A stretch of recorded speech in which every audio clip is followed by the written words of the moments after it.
నమస్కారం వార్తలకు స్వాగతం. ముందుగా ముఖ్యాంశాలు.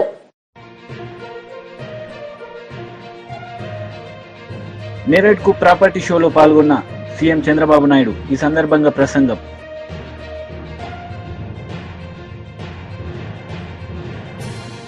మాజీ మంత్రి Botsa Satyanarayana press meet. TDP నేతలపై ఫైర్.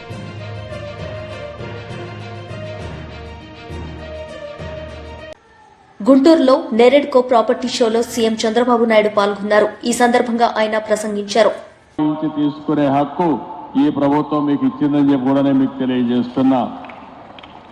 ఈరోజు ఇక్కడ చూసినప్పుడు ఈ సంస్థ కూడా 1995లో ఏర్పాటైంది. ఆ సంవత్సరం నేను హైదరాబాద్లో మొట్టమొదటిసారిగా ముఖ్యమంత్రిగా నిర్మాణ రంగాన్ని కూడా ప్రారంభించాం, డెవలప్మెంట్ స్టార్ట్ చేశాం. అక్కడి నుంచి అంచెలంచెలుగా పెరిగింది. ఈరోజు ఇంకొక పక్కన మనం చూస్తే రియల్ ఎస్టేట్ రంగం 7.3% ఈరోజు జీడిపిలో ఉంది. ఇది 2047కి 20% పెరుగుతుందని, $5.8 ట్రిలియన్ ఆర్జిస్తుందని చెప్పి కూడా ఒక ఎస్టిమేట్ తయారు చేశారు. ఒక విషయం మనం గుర్తుపెట్టుకుంటే, అన్ని రంగాలు అభివృద్ధి చేస్తే అల్టిమేట్గా ప్రజల జీవన ప్రమాణాలు పెరగాలంటే నిరంతరం నిర్మాణ రంగం అభివృద్ధి అవుతూనే ఉంటుంది. ఒక ఇల్లు కడతాం, డబ్బులు వస్తాయి, మళ్ళా కొట్టేసి ఇంకొక ఇల్లు కట్టే పరిస్థితికి వస్తారు. అంటే ఎవరైనా సరే ఈ సివిలైజ్డ్ వరల్డ్లో, ఒక నాగరిక ప్రపంచంలో నిర్మాణం అనేది కంటిన్యూగా జరుగుతుంది. ఏ సొసైటీ అయితే బాగా అభివృద్ధి అవుతుందో అక్కడ ఈ డెవలప్మెంట్ అనేది అనునిత్యం కూడా ముందుకు పోయే పరిస్థితి వస్తుంది. ఈరోజు ఇక్కడ చూస్తే నేరేడ్కో కూడా ఒక పక్క క్రీడా ఉన్నారు, ఒక పక్క క్రీడా ఉంది, ఇంకొక పక్క నేరేడ్కో ఉంది. మీరిద్దరు కూడా బ్రహ్మాండంగా పనిచేస్తున్నారు. ఇద్దరూ కలిసి ఎప్పటికప్పుడు నిర్మాణ రంగాన్ని అభివృద్ధి చేయడానికి మీరు ముందుకు రండి. మీరే కాకుండా చిన్న ఆర్గనైజేషన్స్ వాళ్ళు కూడా కోరుతున్నా, ఈ ప్రభుత్వం మీకు అండగా ఉంటాం, ట్రాన్స్పరెంట్గా ఉంటాం, రియల్ టైంలో మీ సమస్యల పరిష్కారం చేయడానికి మేము ముందుంటామని చెప్పి కూడా మీ అందరికీ హామీ ఇస్తున్నా. ఇదే కాకుండా ఈరోజు నారాయణ గారు చెప్పారు, అమరావతి కానీ అభివృద్ధి అయి ఉంటే ఇప్పటికి ఈ ప్రాంతం అంతా కూడా నిలదొక్కునేది. ఒక అమరావతిని పూర్తిగా నిర్వీర్యం చేసి రాష్ట్రంలో నిర్మాణ రంగం అనేది నిలదొక్కోకుండా చేసే పరిస్థితికి వచ్చారు. ఇంకో పక్కన ఎక్కడ చూసినా డెమాలిషన్ చేయడం, భయభ్రాంతులను చేయడం, ఇలాంటి చాలా కార్యక్రమాలు కూడా జరిగాయి. 5 సంవత్సరాలు నేను చూశాను. అన్ని రంగాల కంటే నిర్మాణ రంగం పూర్తిగా దెబ్బతినే పరిస్థితికి వచ్చింది. ఈరోజు మళ్ళీ మీరు చూసినప్పుడు ఈ 7 నెలలే మేము వచ్చిన తర్వాత 7 నెలలు అయింది.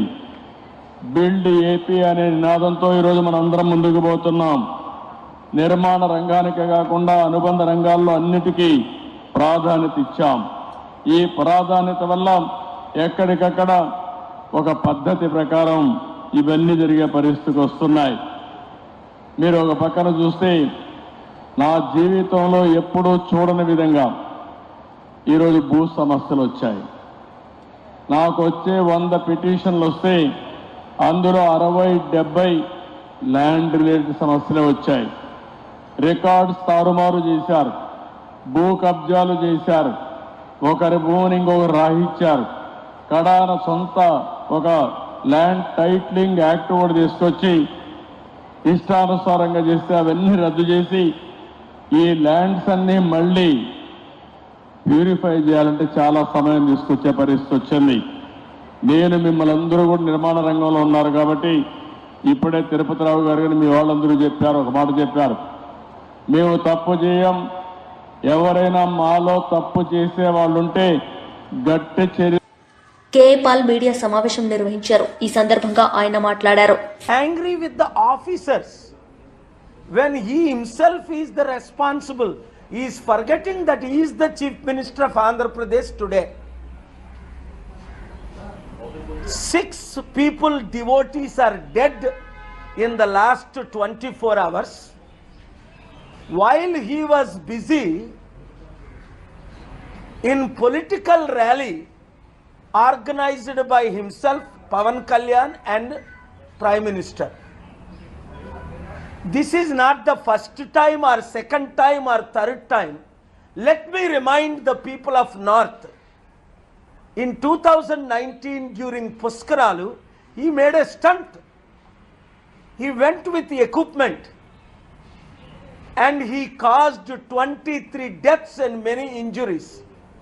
Directly, Chandrababu Naidu was responsible. Did he learn anything? No.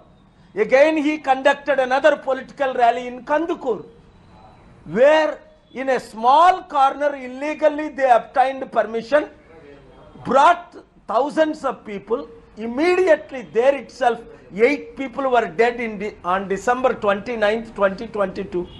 Again within 3 days, same similar rally at Guntur.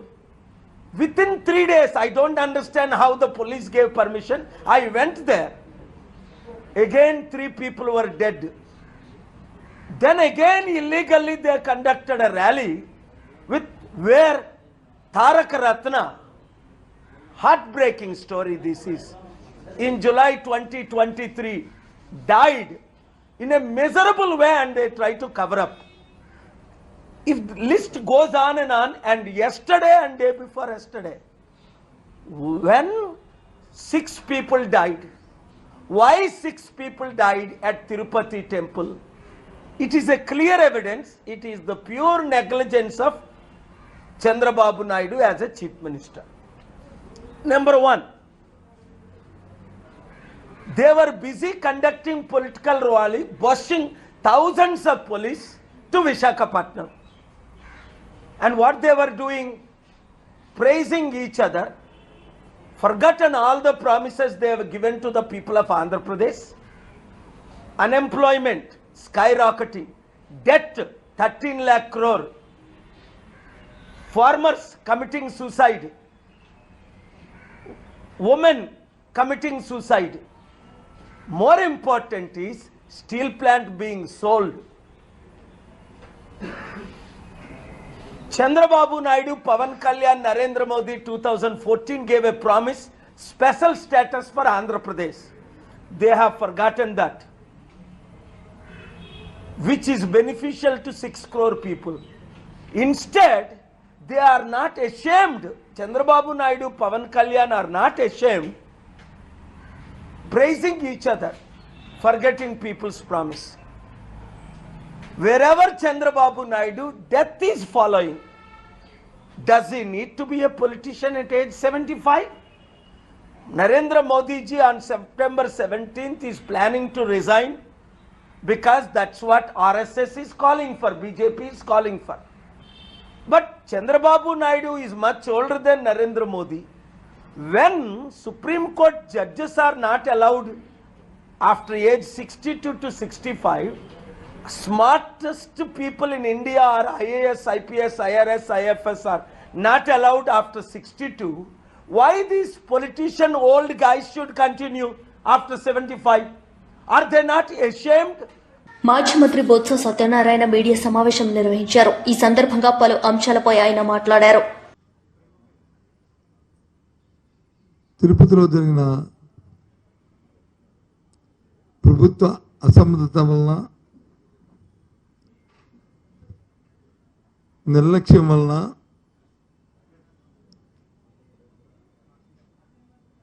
ఆరుగురు నిండు ప్రాణాలని బలిగొన్న మైనం మనందరికీ తెలుసు.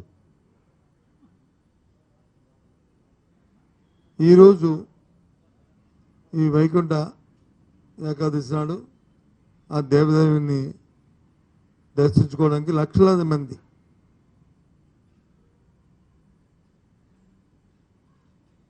ఈ సృష్టి పుట్టిన దగ్గర నుంచి కూడా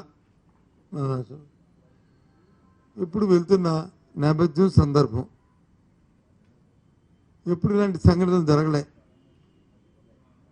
ప్రజాస్వామ్యం వచ్చిన తర్వాత ఎన్నో ప్రభుత్వాలు వచ్చాయి. ఎప్పుడు కూడా ఇలాంటి సంఘటనలు జరగలే. కేవలం మానవ తప్పిదనం వల్ల, ప్రభుత్వ నిర్లక్ష్యం వల్ల, వాళ్ళ తాలూకు అనాలోచితమైన దురుద్దేశాల వల్ల జరిగిన కార్యక్రమం ఇది. 6 చనిపోవడం, 40 మంది క్షతగాత్ర అవడం నిజంగా చాలా బాధాకరమైన అంశం ఇది విషయం. అయినప్పటికీ నేను చూసాం, ముఖ్యమంత్రి గారు వెళ్ళారు, వారితో పాటు వారి తాలూకు బృందం, మంత్రులు, ఒక 6 మంత్రులు, వారితో పాటు వారి డిప్యూటీ ఉప ముఖ్యమంత్రి, మరి బృందం అంతా కూడా వెళ్ళి వారు ప్రత్యక్షంగా పరోక్షంగా చూశారు. వారి మాటలు కూడా విన్నాం. వారు చెప్తుంది ఒక విషయం ఏంటంటే, ఈ జరిగిన సంఘటన అంతటినీ దేవస్థానం బోర్డు అధ్యక్షులు ఉన్నారు, వారు అంటారు ఈ దైవ నిర్ణయం అని అంటారు. అసలు నాకు ఏమనాలో అర్థమాలే.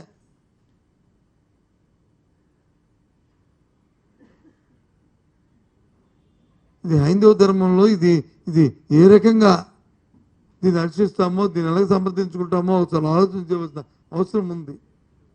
అది నిర్లక్ష్యమా,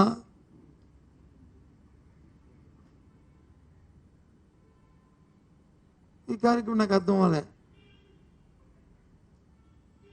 అసలు నేను సూటిగా ఈ ప్రభుత్వాన్ని ప్రశ్నిస్తున్నాను. ఎంతసేపు నిన్న చూస్తున్నాను ముఖ్యమంత్రి గారి తాలూకా ఆయన తాలూకా ఆహాలు భావాలు, వాళ్ళతో మాట్లాడిన విషయాలు, ఆ సందర్భాలు, వాళ్ళ దగ్గర నుంచి తెలుసుకుంటున్న విషయాలు, తిరిగి మీరు వ్యక్తపరుస్తున్న అభిప్రాయాలు అన్నీ కూడా చూశా. లక్షలాది మంది భక్తులు వచ్చి ఈ రోజున అక్కడికి వస్తారు, దేవుని దర్శించుకుంటారు. ఈ రోజు నుంచి వాళ్ళు నిన్న మొన్నటి నుంచే తిరుమలకు వచ్చి దానికోసం కాచుకొని ఉంటారు అనే విషయం ముందు నుంచి తెలిసిన విషయమే కదా. అసలు ప్రభుత్వం తరఫున ఎప్పుడైనా ఒక రివ్యూ అని చేశారా దీని మీద? ప్రభుత్వం తరఫున ఒక సమీక్ష అనేది జరిగిందా? ఎందుకు అడుగుతున్నా అంటే, ప్రభుత్వం తరఫున జరిగిందా అని బోర్డుకున్న పరిమితి చాలా పరిధి తక్కువ. వాళ్ళ పరిధిలో ఒక కలెక్టర్ కానీ, ఒక ఎస్పీ కానీ, ఒక డిఐజీ కానీ, లేదు ఒక మెడికల్ అండ్ హెల్త్ ఆఫీసర్ కానీ. మాజీ మంత్రి అంబటి రాంబాబు మీడియా సమావేశం నిర్వహించారు. ఈ సందర్భంగా పలు అంశాలపై ఆయన మాట్లాడారు.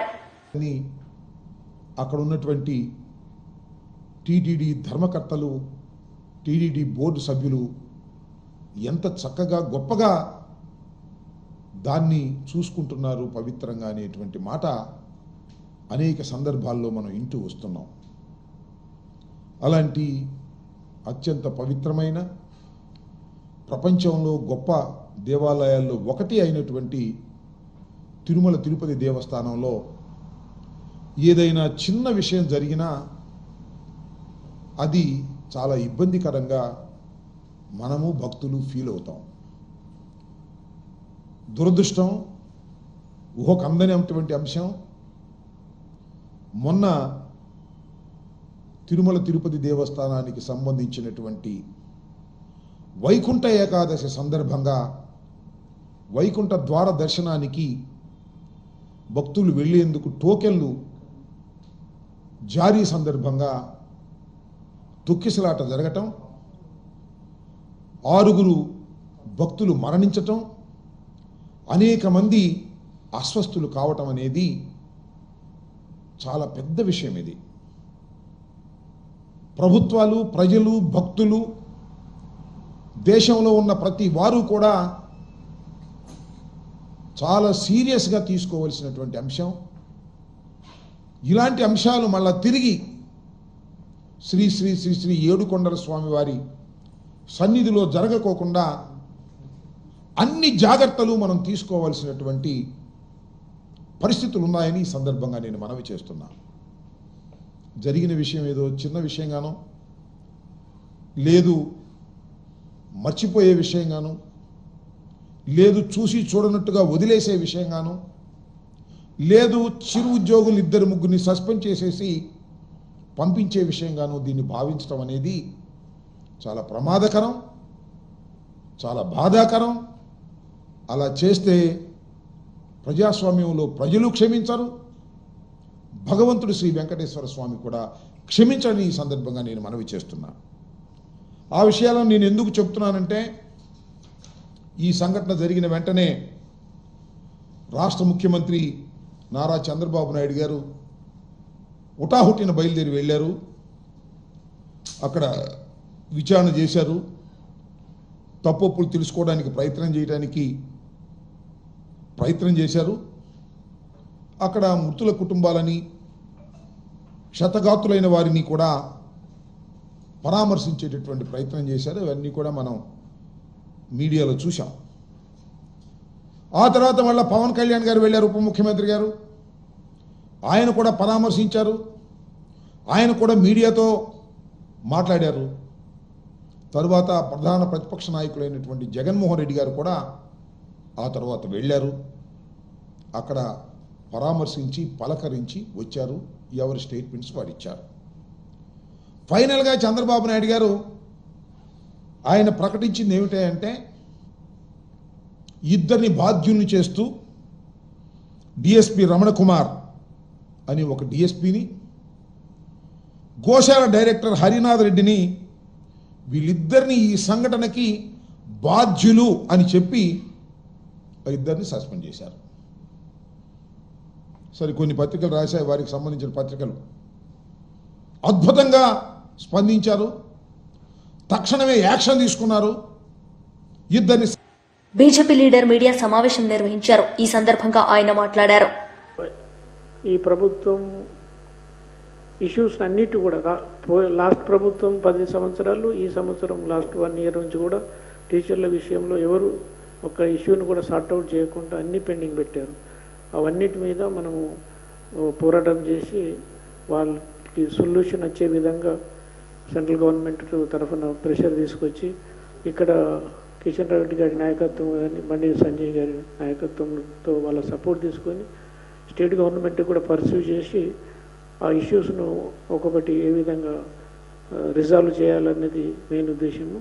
ఇప్పటికే చాలామంది టీచర్లందరితో కూడా మాట్లాడుతున్నాము. చాలామంది అందరూ సపోర్టు చేయడానికి రెడీగా ఉన్నారు.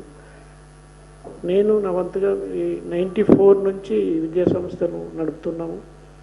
ఒక 6,000 టీచర్స్ మా దగ్గర పనిచేస్తున్నారు. టీచర్స్కు ఏ విధంగా సమస్యలు ఉంటాయి, ప్రైవేట్ టీచర్లు అయినా గవర్నమెంట్ టీచర్లు అయినా సమస్యలు ఆల్మోస్ట్ ఒకటే ఉంటాయి. తర్వాత విద్యార్థులకు ఏ విధంగా వాళ్ళ ఇష్యూస్, పేరెంట్స్ ఇష్యూస్, నాకు లాస్ట్ 40 years నుంచి ఒక అండర్స్టాండింగ్ ఉంది.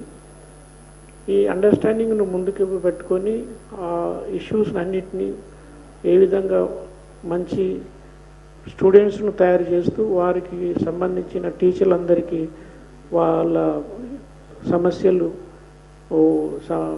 ఒక్కొక్కటి పరిష్కరిస్తూ వాళ్ళు అంత పెద్ద సేవ చేస్తారు. టీచర్స్ అనేటోళ్ళు మన ఏ కంట్రీకి పోయినా, ఏ రాష్ట్రానికి పోయినా, ఎక్కడికి పోయినా మనందరికీ మన టీచర్సే ఒక ఎగ్జాంపుల్. టీచర్స్ లేనిది మనకు ఒక విద్య రాదు, విద్య లేనిది మనం ఏం చేయలేము. అంటే ఒక పొలిటీషియన్ లీడర్ కావాలంటే పొలిటీషియనే కాకుండా లీడర్షిప్ క్వాలిటీస్ను పెంచడం, చదువు నేర్పడము, జ్ఞానం నేర్పడము, ప్రతి టీచర్స్ అది ఇంపార్టెంటు. ఎట్లయితే మన టీచర్స్లో మన డాక్టర్ సర్వేపల్లి రాధాకృష్ణన్ కానీ, అబ్దుల్ కలాం గారు కానీ, మీరు ఎవరికి చూసినా కానీ వాళ్ళు ఒక గ్రేట్ ఎగ్జాంపుల్స్. అందులో భాగంగానే మన టీచర్స్ కూడా వాళ్ళకు సరైనంత సమయం వెచ్చేస్తూ ప్రతి ఒక్కరూ కొంతమంది టీచర్స్ స్టూడెంట్స్ను మంచి పౌరులుగా చేస్తున్నారు. నేను కూడా విలేజ్లో ఒక నార్మల్ ప్రైమరీ స్కూల్, అంటే మా విలేజ్లో ఓన్లీ క్లాస్ 3rd వరకు ఉండే. తర్వాత నెక్స్ట్ విలేజ్కి ఒక 5 kilometers నడుచుకుంటూ పోయి అప్పన్నపేట అనే విలేజ్లో 10th వరకు చదువుకొని అక్కడికి వెళ్ళి కరీంనగర్లో ఇంటర్మీడియట్ కంప్లీట్ చేసుకొని మళ్ళీ ఉస్మానియా యూనివర్సిటీలో ఇంజనీరింగ్ చేశాం. బట్ ఈ స్టూడెంట్స్ లైఫ్లో ఏ విధంగా విలేజ్లలో కష్టపడతారు అవన్నీ వాళ్ళ ప్రాబ్లమ్స్ అన్నీ తెలుసు. తర్వాత అందులో టీచర్స్ కూడా ఏ విధంగా సమస్యలు ఉన్నాయి అంటే ప్రైమరీ టీచర్ కానీ, డిగ్రీ కాలేజ్ కానీ, జూనియర్ కాలేజ్ కానీ, యూనివర్సిటీ టీచర్స్కు ఉన్న సమస్యలన్నీ ఒకవేళ నన్ను ఎలెక్ట్ చేస్తే అవన్నీ సమస్యలు పాసిబుల్ వేలో సొల్యూషన్ తీసుకురావడం అనేది నా లక్ష్యము. ఈ లక్ష్యంలో నా వంతుగా మ్యాక్సిమం కృషి చేస్తాము. అయితే గవర్నమెంట్ పార్టీ, కేంద్ర పార్టీ, మన స్టేట్ పార్టీ. వార్తలు ముగించే ముందు ముఖ్యాంశాలు మరోసారి. నేరేడ్కు ప్రాపర్టీ షోలో పాల్గొన్న సీఎం చంద్రబాబు నాయుడు. ఈ సందర్భంగా ప్రసంగం.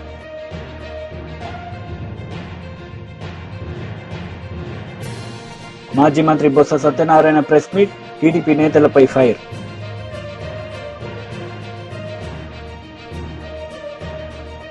ఈ వార్తలు ఇంతటితో సమాప్తం. తిరిగి ప్రసారమయ్యే వార్తల్లో మళ్ళీ కలుద్దాం. అంతవరకు సెలవు. నమస్తే.